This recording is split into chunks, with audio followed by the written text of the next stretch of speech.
Good morning, everybody, and welcome to TLC Live every Wednesday at 11 in the morning. Good morning, Orlando Sánchez. ¿Cómo Buenos días, estás? Andrea, ¿cómo estás tú? Muy bien, muy bien.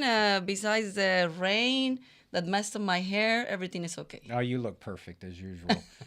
Let's give her a 10. Well, I would say 8 because of the rain, but it's bad weather today, so we need to be very careful. But it's expecting in the afternoon to Be nice. be nice. All right, so we have a busy program today. Welcome to the program as we do it every week on Wednesdays, TLC Live. A couple of program notes. We do have a phone number if you want to call in.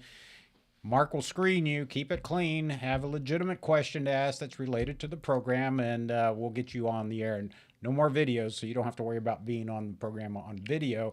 Now you can call in. The phone number is 281 833 3333, 281 833 3333.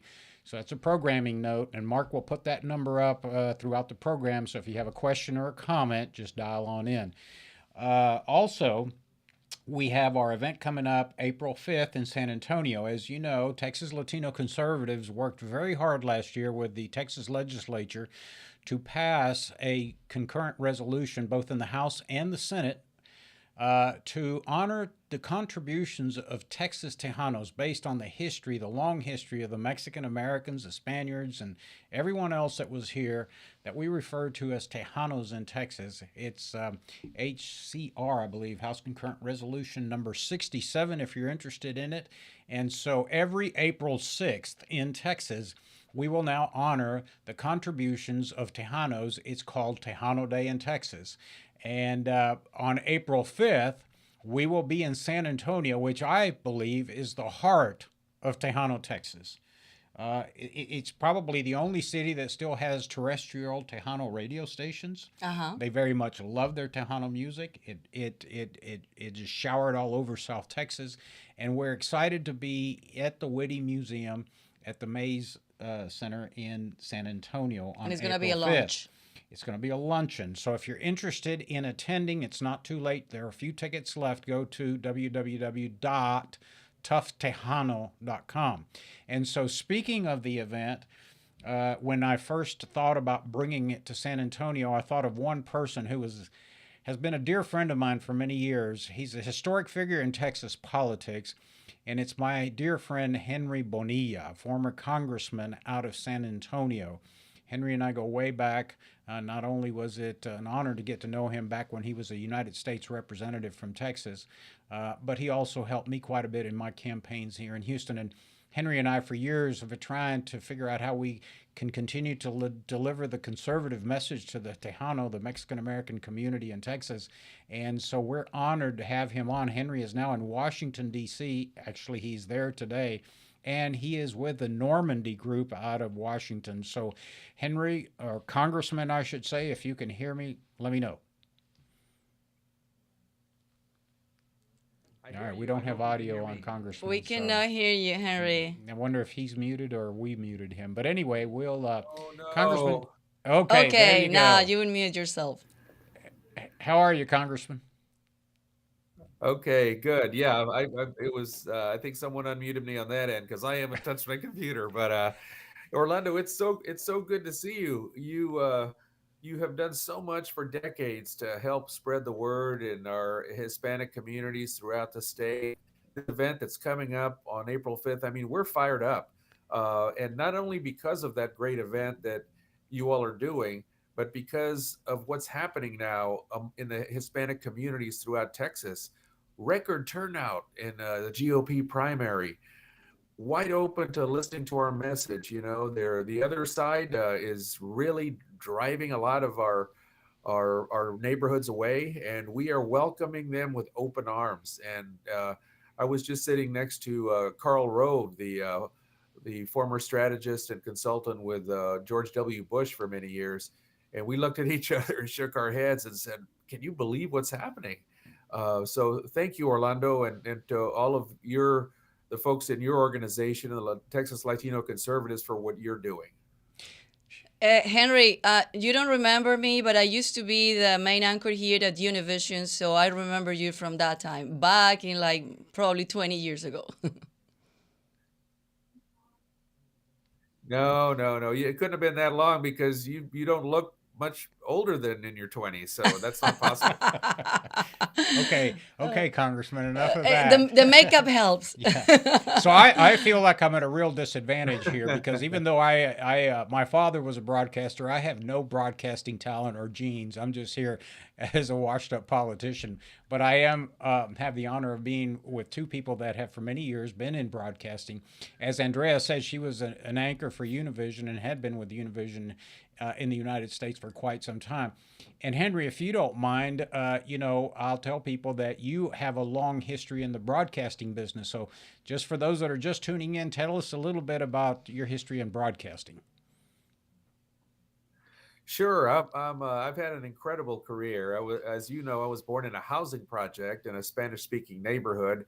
Grew up on the south side of San Antonio in a 99% Hispanic community. But my dream was to work in broadcast news, and so I was not on camera as much as I was a producer, executive producer behind the scenes. In essence, you're the architect of the show, and I did that in Texas. But at the peak of that career, I was fortunate to have an opportunity to work in New York City, and I was in charge of the top rated newscast in America back then, back in the day, and it was WABC television in New York, the flagship for the ABC network. And so this Hispanic boy from South Texas was given the keys to the car on that show, and we had some incredible times. And it was great to be part of that history. So, as you all know, the television business has evolved greatly over the years. But then I took a complete turn of career and ran for Congress. And as you know, Orlando, you and I were in the trenches starting way back many years ago, and we made some history along the border. But before I ran for Congress in that particular congressional district along the border, never in the history of our state had a Hispanic or had a Hispanic Republican or Republican period ever won that. So it was an incredible turn of events that we had back in that era. And then it also helped because of the Hispanic support we garnered then. It helped flip our entire state. It used to be completely dominated by the other party, and it was a thrill. You were part of that. We were part of that along the border, and we're able to transform our state into a strong state for our party, which doesn't, it's not just about politics, it's about the principles that continue to make our state the beacon of economic hope, the state of prosperity, the state where we have so many people moving here from some of those blue states that the policies are driving people away. But I'm just proud to be part of what our state offers now, not just for the country, but for the world. Yeah, and I'm excited about what's happening in Bexar County. You know, a lot of folks may discount Bexar County as because of the Castro brothers and totally say it's in the bag for the Democrats, but not really. And people forget that Henry Bonilla, and I'm going to call out the people that are helping us with our Tough Tejano event. Henry is a co-chair along with Hope Andrade, the former Secretary of State of the state of Texas, and of course Charlie Amato, who's a businessman in San Antonio, and of course, we were happy to hear from supporters. We got a nice support from April Ancida and the Ancida family in San Antonio. So there's strong conservative, business-oriented entrepreneurs that support free enterprise and freedom and liberty and value the family, and Yes. those are the values of the Latino community. So, we're excited about coming to Bexar County, and not only that, Henry, you not only were you in the trenches when you became the first congressman Hispanic from the area in Texas, but you've also been instrumental in helping elect Tony Gonzalez, and you were instrumental in helping and knowing John Lujan and all the conservatives that are coming out of Bexar County. I'm so proud of Tony. No one thought he had a chance. He ran against a lady who had run before, and she starts with about $2 million in the bank. Tony starts with nothing, and I did help him early on, give him some direction and what he needed to do. And and we understand it in the neighborhoods. My father always, even though we were poor, he taught me about work. And I said, Tony, if you're willing to work harder, and he's had a tough life, but if you're willing to work harder than your opponent in these particular ways, and I gave him a roadmap, then you will win. And that guy went out there and just presented himself to the people in every neighborhood along the border and left that candidate in the dust. And he's now become he's becoming a national figure. And I'm so proud of him and what we've done. You mentioned State Representative Lujan as well in Bexar County. He's another person who just understands those values, and now they're building on that, because in our communities, we have as you know, the principles that the other side is advocating, like open the borders to everyone from that are streaming in from Haiti and the Mid East and Venezuela, and although they live right there on the border, they want the people to abide by the law of immigration.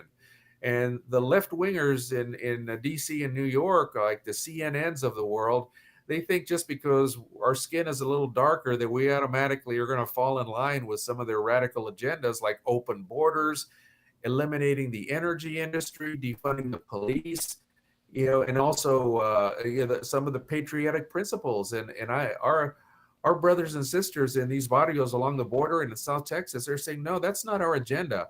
And you know what else? That our people also, when yes, other things about principle, like when the national anthem is played in our neighborhood, we stand up and we agree with those old fashioned principles of being grateful to be in this country and not trashing it all the time like the other party has tended to do lately. So again, I'm just proud of what we've done, and again, I just can't thank you enough with your organization for reaching out to Bexar County and for all you're doing across the state. Yeah, and I'm going to let Andrea ask a question because I know she's chomping at the bit. But I got to say one thing, Henry. For years, I think politically, Latinos, Mexican Americans, Tejanos, whatever you want to call us, Hispanics, we weren't united. But you know what I'm excited about in Texas? It's not just TLC, Texas Latino Conservatives, but also we have other organizations like Hispanic Republicans of Texas. We have ART, we have RNHA, we have Bienvenido, we have dozens of organizations that are literally Mhm. working together. And to me, that's exciting because, as you know, not only is Tony Gonzalez's district huge, but people don't realize how big the state of Texas is. TLC can't cover it by itself. ART can't cover it by itself. HRT can't. So it's exciting to me that we're actually working together to spread the message of opportunity and hope and economic advancement for people that are willing to work. The difference between our party and the liberal left is we're on social media, and we posted about Lionel Sosa the other day, and there's like 250 comments, and most of the liberals say, well, the Democrats give us benefits and give us benefits, but because you've been in Congress, benefits are great, until you run out of other people's money. Because the more benefits you give out, the more you have to tax, and eventually we run out of money. And so the conservative movement is telling the Hispanics that you work hard because those are your values. You have economic opportunity, and our surveys indicate that as Hispanic families climb up the socioeconomic ladder, they're voting with us, and that's exciting. And I'm so glad you mentioned that, because every name we have mentioned thus far, and we can add more. We can add Governor Abbott. We can add State Representative Ryan Guillen, who has switched parties and is just doing incredible in the Rio Grande Valley. All of us want to take care of those in need. No one wants to turn their back on anyone who needs help from the government. Whether our hearts open to that, but the other side, they try to paint us as cold and that we want to shut everything down, and it's not working. So again, when you have people that go out in the communities, like even Governor Abbott, Lujan, Gonzalez, Guillen, and we have candidates in the valley as well. When they get out and the people in the neighborhood see their faces and hear their messages from their heart, they quickly eliminate all that garbage that they hear from the left, that we want to cut off all their benefits and all that. And so I'm glad you brought up that point. But I want to hear from Andrea, because you pointed out that she's waiting. Well, Henry, it's his show. I'm just like helping a little bit here. So we're facing a big challenge these days, as a conservatives, because everything that is going on in the country. What we can tell our new generations, I have 17 years old twins, and everybody is having, the future generations, but the millennials and the future generations, what we can do as parents, as a community, to deal with this challenge that we're facing and try to keep our conservative values. Well, we just need to communicate with them directly about the issues we're talking about here today, and get our message out there. And again, when they see what we're talking about here today versus what they see on MSNBC and CNN, and that angry those angry lines, when they see us, they welcome us, and they start to see the reality of what our principles are, not what the spin is from a lot of the far left. And and they're more angry now than ever because their issues are falling flat.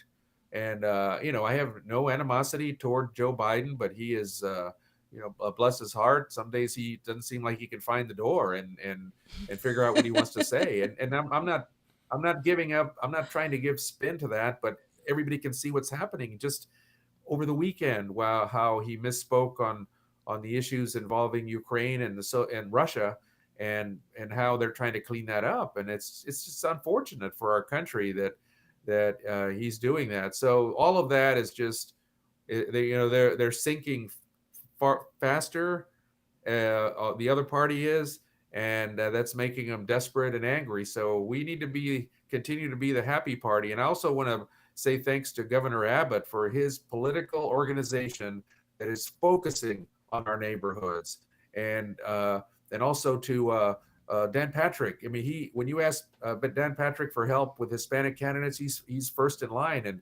And another organization I'm working with, we're hard at it. And I mentioned Ryan Guillen because he's not a national name, but he is so significant to what we're doing now in Texas.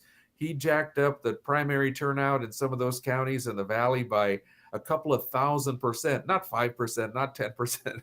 And so that's just driving them nuts in the Valley right now, because that's never happened in the history of our state. Well, that's right, and you have to be excited about what's going on in the RGV with Monica de la Cruz and with Mayra Mayra Flores. Flores. To me, it's exciting, and I just got word that your neighbor just to the north of you in San Antonio, Roman Garcia, an 19-year-old city councilman, is coming to the Tough Tejano. He'll have a few words to say about the role that TLC played in his election. But, this is what I'm excited about, Henry, is the youth is spreading the conservative message. And Andrea asked a good question, but, we have to just keep talking about the values of the Latino community or the values of Texas. And as long as we do that, our next generation will be in fine shape. And you touch a very important point that we always discuss here, the media. The exposure that our kids and the new generations has these days with this media that we have in these days that is completely different. You and I know because we used to work in a different era of the media. So the exposure that they have on the media these days and the social media combined, it's crazy. It's so much misinformation, and they're getting bombarded from everywhere, and they're getting a lot of brainwash. And if you don't have a basic and values education at home, to me it's very important that everything comes from home, from your parents. If we as parents, we don't do our job, we cannot let this happen, because the kids are getting the information outside, but it's our job as parents, as a family, keep that values with our kids. Orlando, we need to get on with us in the communities as well. That's a hell of a message. You're right. Congressman, we understand you have a hard stop at 25 after the hour. We want to thank you for taking time out of your day to be with us from Washington, D.C. We look forward to you coming back to Texas, and we'll see you on Tuesday at the Whitty Museum for our annual Tough Tejano Awards luncheon that you're going to be the MC. We're honored to have you. So God bless you, and I really am looking forward to breaking bread with you. And as I call the call to action, please invite everybody, Mr. Bonilla, to our Tough Tejano Award. Thank you. Thank you. All right, bye bye. All right, I suppose he had to run. So, talking about Yeah. facing big challenges, so we also are facing big challenge in the education, and that's why I'm talking about San Antonio also. That's why we have our next guest. He is Dr. Michael Stevens. He is a candidate for the Texas State Board of Education to represent District 1, and I am so happy to have him today. And one other qualification. He's a graduate of TLC as Leadership Latino. Oh, Remember, he was in El Paso. yes, He and his that's lovely wife drove from San Antonio to El Paso overnight to participate in the Leadership Latino program. that's another thing. So I'm very excited to have him on the show because you don't know, but I'm planning on a full show about education that we're gonna have in the following 2 weeks, and so that's why we want to just like touch base about what is going on in the Texas State Board of Education and why he wants to run for that because we're going to have a full program about education in a couple of weeks. So, welcome, Dr. Steven. I think you're mute. I think you mute yourself. There we go. All right. I'm sorry There about we that. go. Okay, Thank you so much now for we having have me. you. It's so good to be here today. Thank you. Good to have you, and it's Well, great to see you. thank you. It was good to. We had a lot of fun, my wife and I, when we went to El Paso. If District 1 actually runs from Northwest Bexar County all the way to El Paso, so we had a great time not only attending the the Leadership Institute, but meeting some of the constituents, and we met up with a few of the El Paso women's groups as well. We met with the West El Paso Women's Group, and we had a lot of fun. And look forward to going back to El Paso here in the near future during the campaign. People don't understand, Dr. Stevens, some of the challenges that Texas candidates have given the size of South Texas. Yes. And, I guess maybe you and Tony Gonzalez can hook up and drive around the state of Texas, but your districts are massive, aren't they? Yes, sir. Absolutely. And it encompasses a lot of not only constituents, but school districts and ideologies. But what unites us, of course, is the State Board of Education, which is why I've decided to run for the state board. I'm a current educator, and I feel like we need more educators representing teachers on the State Board of Education. It's important to have a broad view. There's a lot of business members or people that have been in business and finance, et cetera, on the board, which are all important. But that teacher voice is also extremely essential. The State Board of Education is charged with, setting curriculum standards and writing curriculum and content and graduation requirements and coming up with certification requirements for teachers and improving charter schools and all of that. Those things are extremely important to have a teacher or someone that's familiar with education right there in the midst of that, giving a current and relevant view of how to write the curriculum and what's needed in the classroom. Talking about that, Dr. Stevens, can you please give us a little bit of your background, the way we understand where you're coming from, and that why it's important for you to run for this position? Absolutely. Well, I've been in education for over a decade, meaning that I've been a classroom teacher. This is my 12th year in education. I've taught at the high school level. I'm currently certified. I teach English language arts in grades 4 through, or my certification is 4 through 8 and 8 through 12. My master's degree is in teacher leadership and education. I also currently work as an instructional coach, meaning that I help teachers throughout their school day on their curriculum and instruction. I go into classrooms and I assist them with their content knowledge and helping reach students in the classroom. I also have a doctorate in education with an emphasis in curriculum and instruction, which is extremely important for the State Board of Education because, like I said earlier, one of the tasks of the Board of Education is to write curriculum and instruction and to create these instructional standards, not only for teachers, but for students, graduation requirements, et cetera. I have a lot of friends from the Houston area that are members of the State Board of Education. I'm going to make a comment, Dr. Stevens. I think you understand this, but for the people watching us, and I know that Andrea is going to agree. Andrea and I are both immigrants. There is nothing more important for the future of Texas than education. And when it comes to children, I don't care about the status of the child, whether they're the children of immigrants, legal or otherwise, visa extenders or visa holders, it doesn't matter. Children need to be educated. They need to have a proper premier education because our society benefits from it. And as our society benefits from it, and our inquiries have shown that the upward mobility of the Latino community helps the conservative cause in Texas. As Latinos become upwardly mobile, they start voting more conservative in the state of Texas. So education is critical in the state of Texas.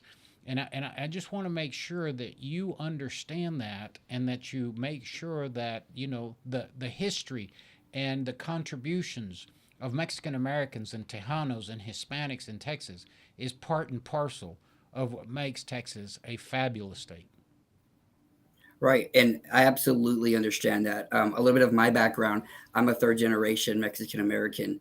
Very proud of that. My grandmother immigrated from Mexico when she was a young girl. My dad grew up speaking Spanish in his home.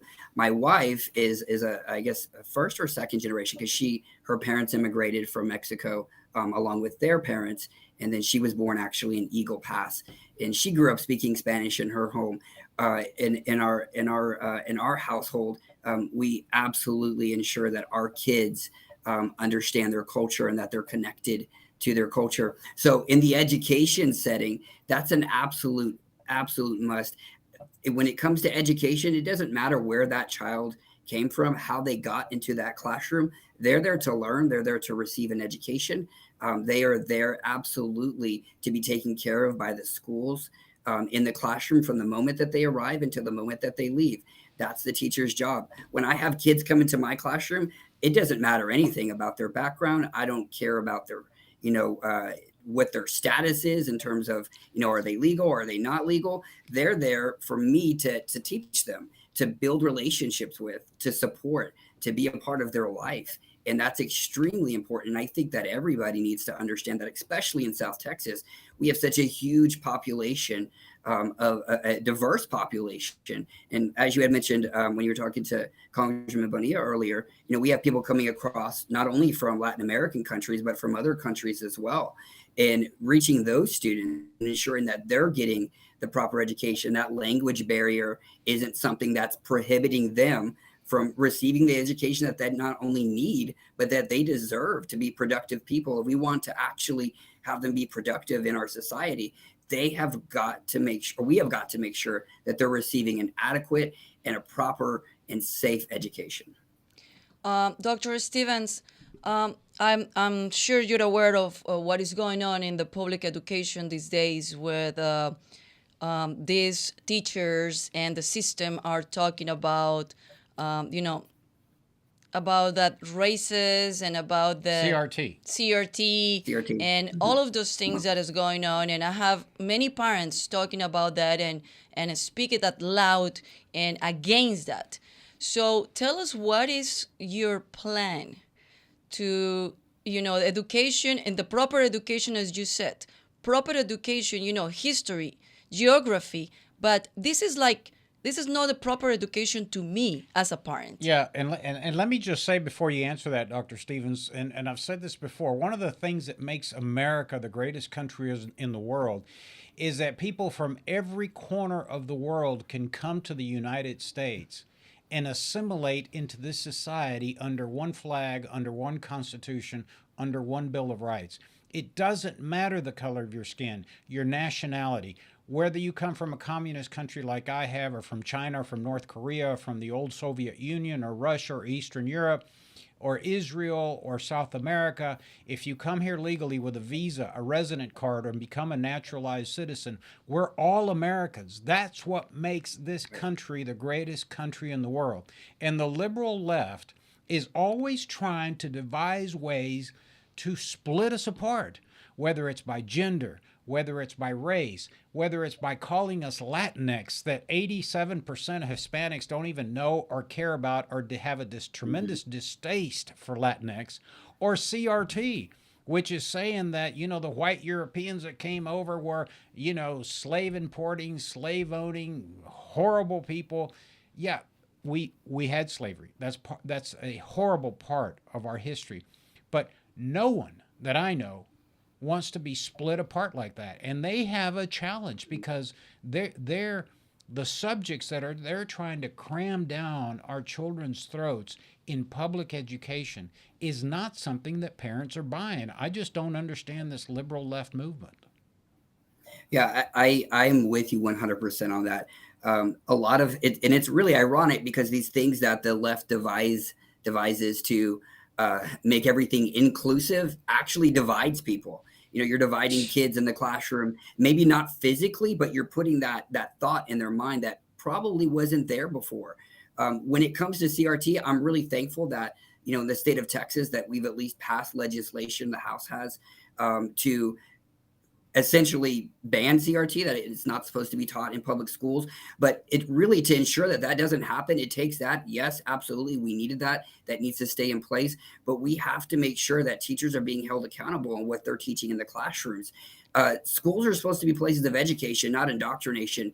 As a teacher, I'm running for state board of education. My students don't know that. They have no idea what my political beliefs are. They have no idea what my religious beliefs are because I'm not there to share my politics. I'm not there to share my religious beliefs with them.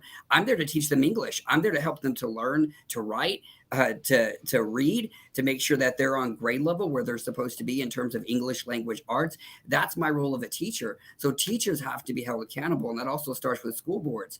School boards, if we're not holding our school boards accountable, if parents aren't involved in the school boards, if parents don't understand what's happening in their kids' classrooms, parents have to be involved, and they can't be afraid of school boards and classrooms and teachers who are and in some cases, unfortunately, hiding things. We hear about what happened in Austin last week with their Pride Week, and how some, it was reported that some of the teachers were telling the children not to tell their parents what was happening. That's not okay. That school board needs to be held accountable. Those teachers need to be held accountable. And then going back to the State Board of Education, if you do not have people who actually understand what the curriculum is, what's being taught in the classroom, that are looking at it, that are reviewing it, that are going through it with a fine-tooth comb, we may have a Republican-controlled state board of education. But unfortunately, some of these leftist ideologies have slipped in through the cracks because it hasn't been thoroughly reviewed. It needs to happen. And we have to look at each piece, especially when it comes to social studies, when it comes to, some of these books that are being presented through the English language arts curriculum. We have to take some time. We have to examine them and make sure that they are inclusive. And I do want to throw this out there as well. When we talk about these conservative values and this diversity that we have here, not only in our country, but of course in our great state of Texas, is a lot of times these left, and I've been attacked with it, but these leftists want to throw in the fact, well, this is just you because you're a conservative Christian. And you're trying to ram Christianity and your Christianity beliefs down our throats. And that's not necessarily true.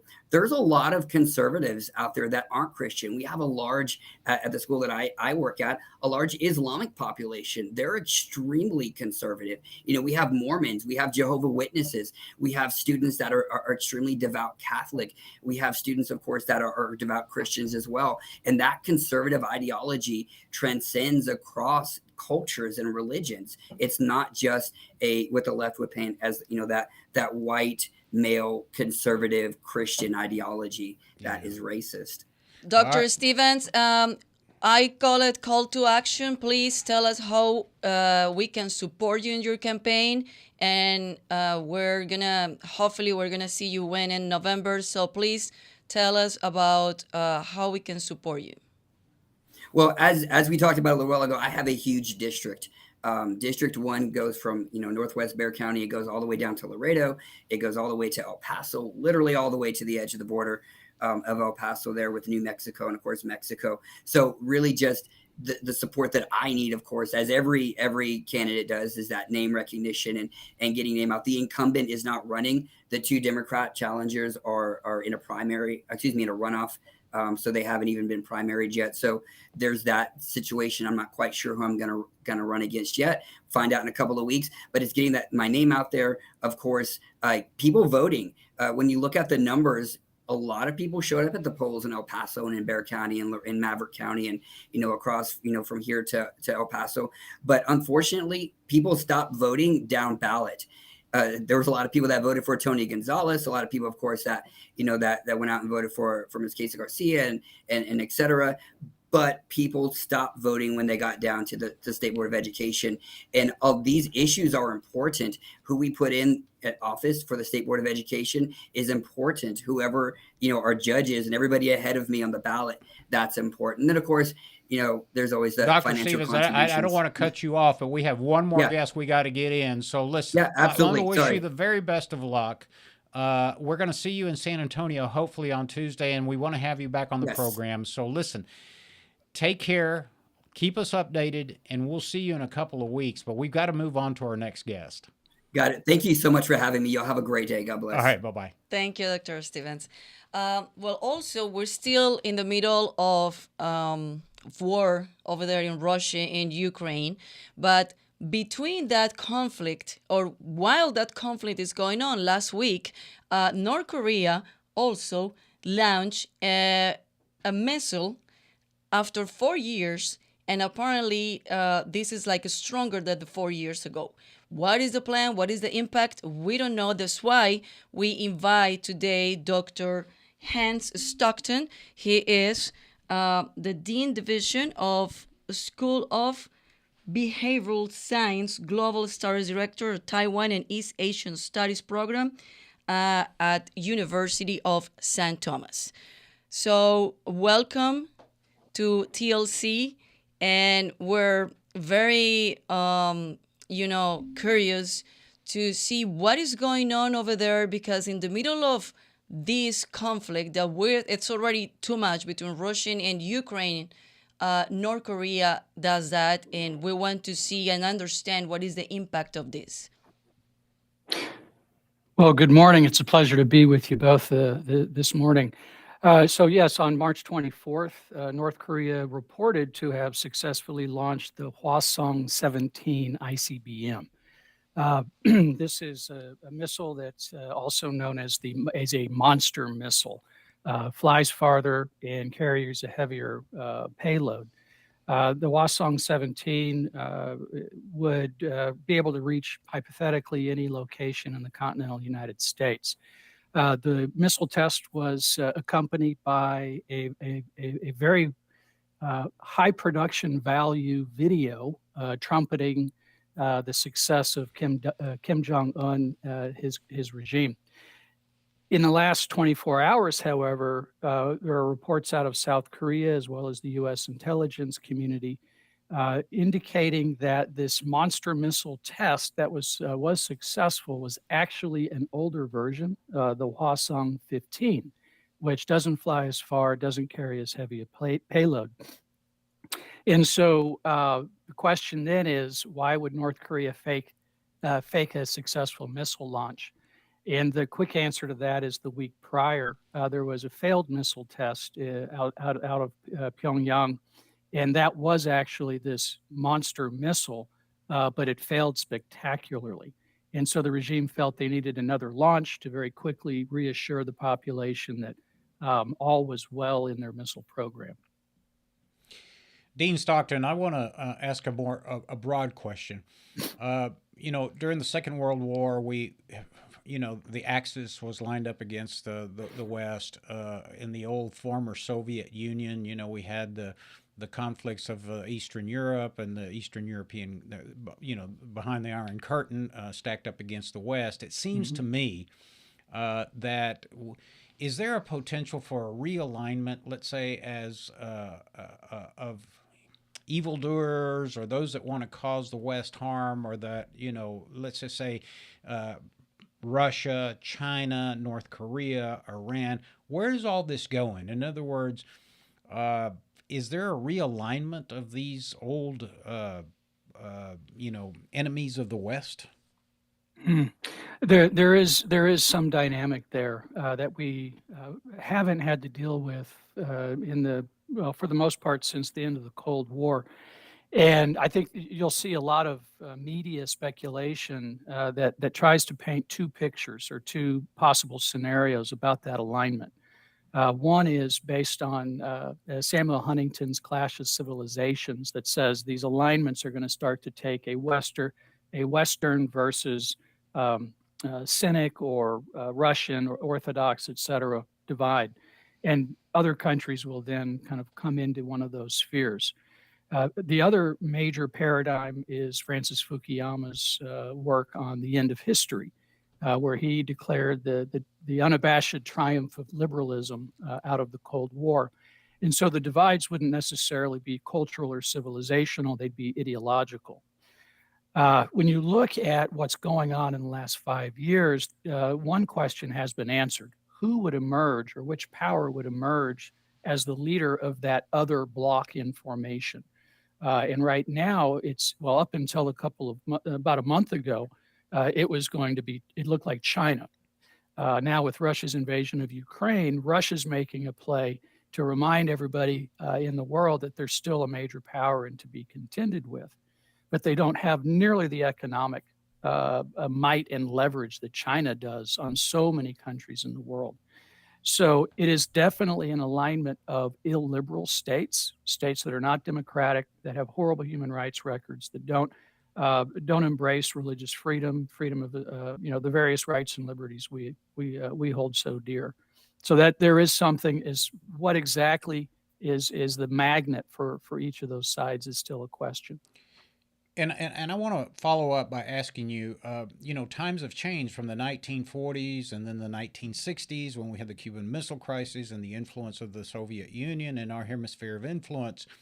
But back then we didn't have social media. I mean, if you wanted to communicate across the pond, as they say, across the Atlantic, you had to send a telegram. Today, it's instantaneous. So you know what's going on in North Korea. Well, not so much in North Korea, but in China or in Russia or in Ukraine, because all you have to do is just get on YouTube or Instagram or Facebook and any of the social media platforms. So does social media have an impact on the two ideologies that are the ideologies that are you're talking about that are trying to reformulate and realign? Well, I think on a bad day, I'd say the worst case scenario is that social media is a key propaganda tool for whoever's trying to send a message. It's a way to control information, but it's also a way to try to sneak around information. Take Russia right now, for example. They've really clamped down on media freedom, social media sites. They don't have the freedoms we do to begin with. It's much easier for them to control the communication through state media, for example. At the same time, though, there are ways to try to circumvent those barriers to use the same device to try to crack that monopoly on information, whether it's Russia or China. North Korea is so far off the web and social media that I wouldn't know where to begin on that. Mr. Sanchez, the other major change, of course, has been cyber warfare, cyber espionage, and cyber theft. So through those, similar technologies, that's a game changer that keeps a small power like North Korea in business as they steal cryptocurrency and use ransomware attacks all over the world to prop up their regime. Yeah, I know there's cyber attacks. As former county treasurer of Harris County, I constantly worried about it. I'm on the board of a bank. We constantly worry about it. Hospitals, patient records have been stolen and sold back to hospitals. I mean, it is genuine. And in terms of the information war, you're absolutely correct because bad actors can create what appears to be a legitimate news story, but it's actually derived from Russian operatives trying to convince the American public and sway us. No different than, Radio Hanoi, for example, during the Vietnam War, except now it's through platforms of social media and whatnot. I understand that's going on, but my question is more like, for those that do have access to social media, for example, I look at my country of birth, which is Havana, Cuba. I mean, it's an island, so we know it's isolated. They control virtually everything. They have block captains that control thought and speech, and they do limit the internet, just like North Korea. But let's look at Iran, a very intelligent population that does seem to have access to social media, websites, and platforms. The, that, I mean, as long as we keep the channels of communication open, I think benefits, let's say, those that are seeking freedom and liberty for humanity. Would you agree or disagree with that comment? Oh, no, absolutely.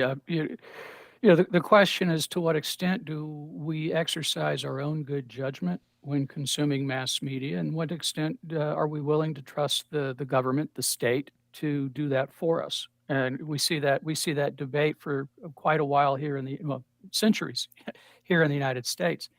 As an educator, I'm very partial to this notion of critical thinking.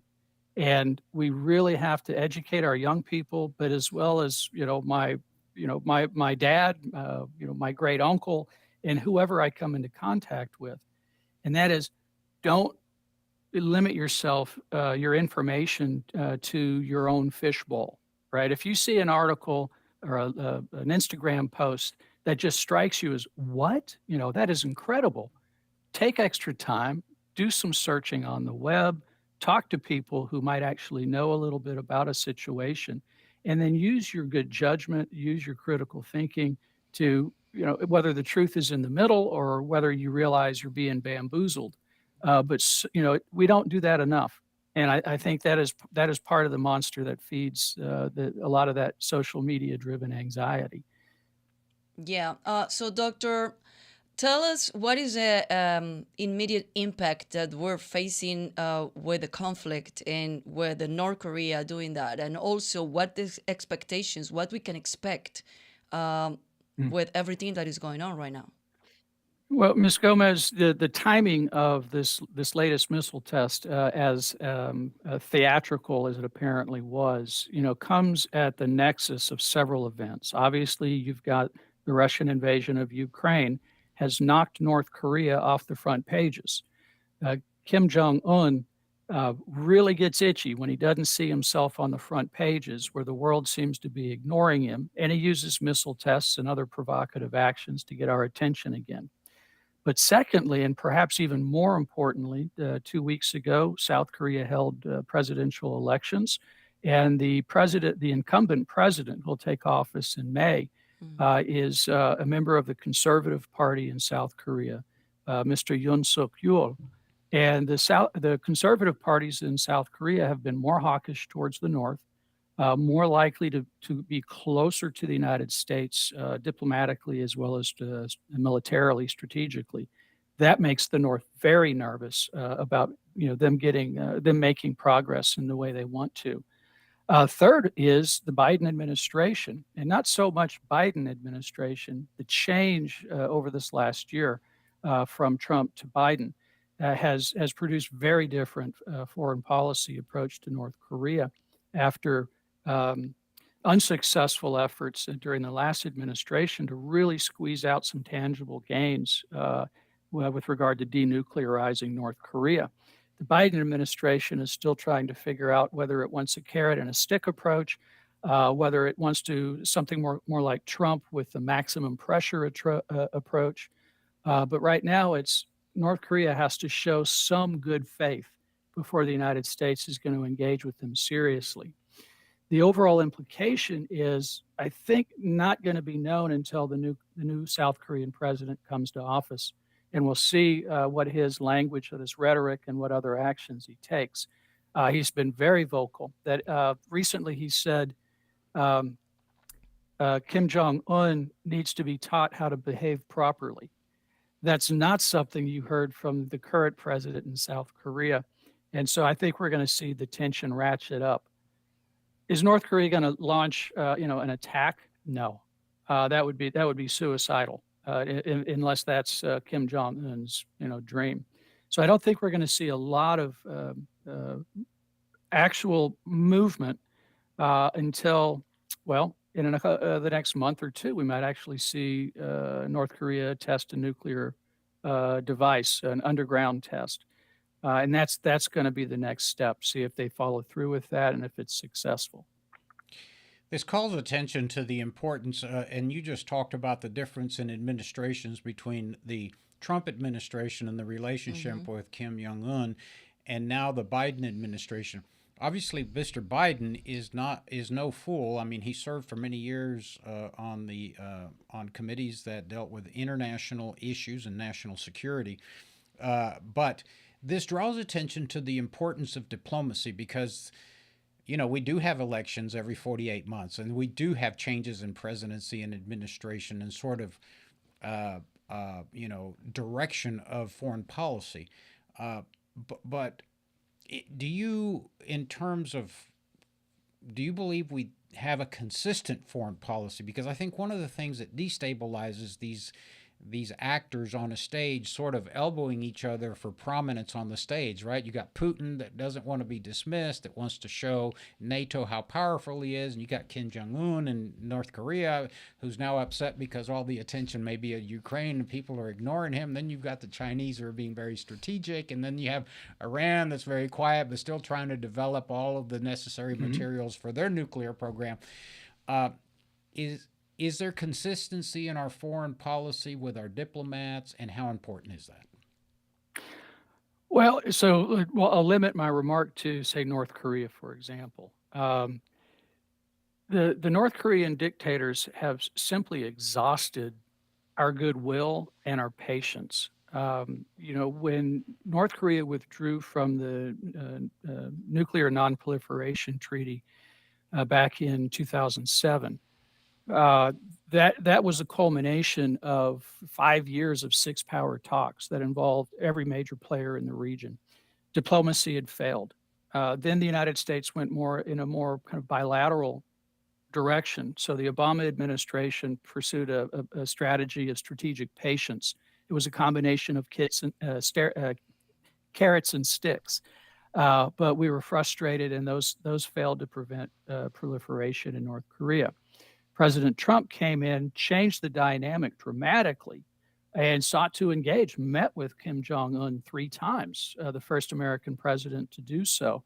And despite the optimism of those encounters, those broke down in 2019. Kim returned to his old tricks. And so it's going to take some really bright minds to figure out how diplomacy can maybe keep the situation cooler than the lack of diplomacy. But we are not going to stop North Korea's nuclear development program. If they do test an atomic device in the next several weeks or months, that's a clear sign that sanctions have not budged him from his position. Diplomacy has not worked. No one wants military intervention. So we're looking really at containment. He's going to develop his weapons, but how do we make the punishment for doing anything actually aggressive with regard to South Korea? Just make it so abundantly clear that would be it. So that's a form of diplomacy, I guess.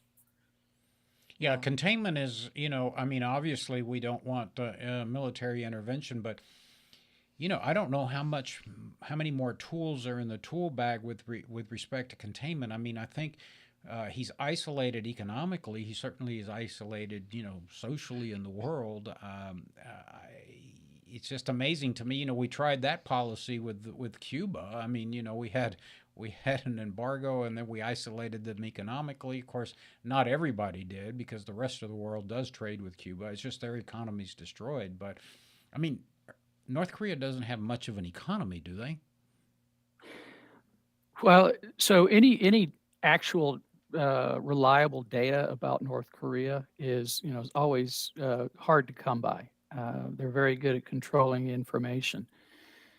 Some estimates show that North Korea's annual gross domestic product, is about half generated from traditional economic activities, support from China, from Russia, et cetera. The other half, estimated, it comes from illicit activities. And that includes money laundering, counterfeiting, counterfeit drugs, counterfeit alcohol, tobacco, cyber theft. And so you've got kind of the ultimate klepto state, where almost up to half of their total economy is driven by criminal activities. So that really changes the dynamic when we apply sanctions on the, obviously the legal activities. And so you've got so much more that comes in otherwise. At this time, when we talk about sanctions, the UN has imposed any number of sanctions on North Korea's economy, the United States and other powers, a variety of bilateral sanctions. But what we see in the United Nations in the last couple of years is both China and Russia, talking about that, the other team, have worked very hard to reduce the level of sanction by the United Nations against North Korea. So it's almost unfathomable to imagine that their economy has been able to persist as long as it has, without the criminal activity.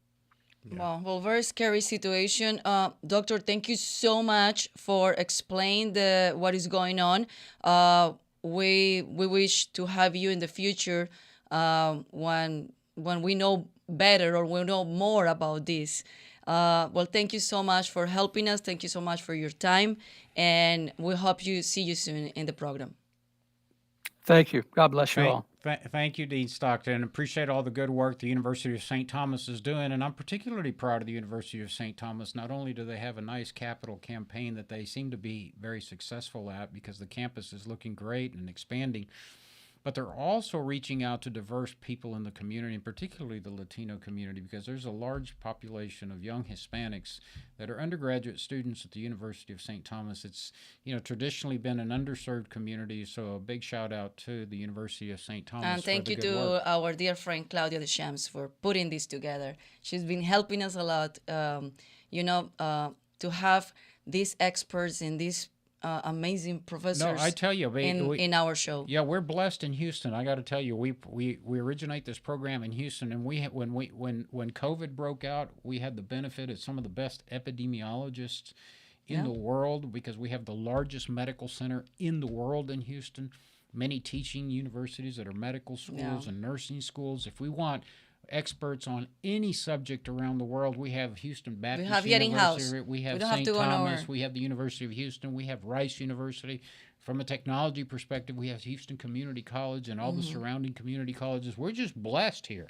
I mean, we have it all. That's why, people from California are coming to Texas. Low taxes, freedom, liberty. You don't have to ask the government for permission. That's very scary. Talking about scary things like in North Korea, that's scary too. That's a scary. That's a scary. It's scary in-house. All right, guys. Well, thanks for joining us. We'll be back next week with another exciting program produced by our dear friend Andrea Gomez, who's doing a fabulous. Aren't you proud of me? I'm very proud of her.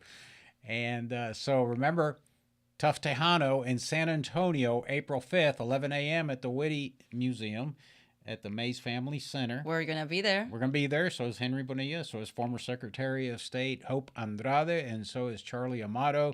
And so is a lot of the other leaders in Bexar County and San Antonio. And honored to have the governor of Texas. Absolutely. We have the great honor of having some remarks by the governor of the state of Texas. And Chingo Bling.